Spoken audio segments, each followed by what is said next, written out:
Bear with me. Okay, I think you've seen by now the Secretary's memo to the message to the force about COVID vaccines.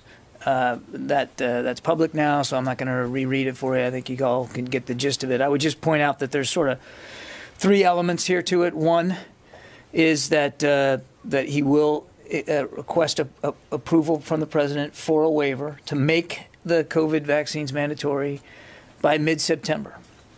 He'll make the request for the waiver by mid-September. I've seen some reporting out there that that means that all the troops have to be vaccinated by mid-September. That's not accurate. He'll make the request by mid-September unless or until FDA licensure occurs before that time, at which point the Secretary has the authority he needs upon FDA licensure to make whatever vaccine is then given that license mandatory. So I just want to clear that up. That's point number one. Point number two, in the meantime, two things are going to happen. One, the services are going to be tasked to come back to the Secretary with implementation plans for how they're going to get this moving. And there is not probably a lot of time between now, certainly not a lot of time between now and mid-September. But if FDA licensure comes sooner than that, and there's press reporting to suggest that the Pfizer vaccine will be perhaps even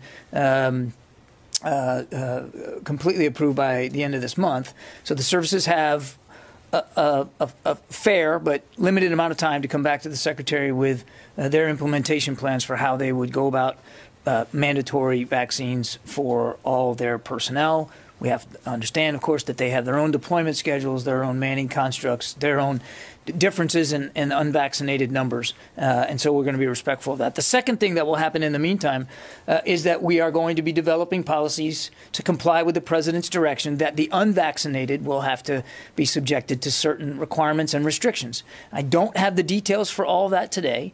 We're working hard on what will be a policy directive to come in the coming days that will make it clear what those requirements and restrictions are and how they apply to everybody in the DoD workforce, including uniformed personnel.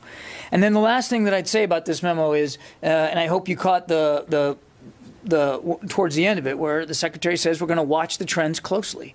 We're seeing an uptick in cases, uptick in hospitalizations across the force, as we are in the country, and the Delta variant is a factor in that. So we're going to watch it closely. And as the Secretary told the force today, if he needs to act sooner than this timeline, then he'll do that. So we're going to watch the trends and make sure that we're keeping readiness of the force at the forefront.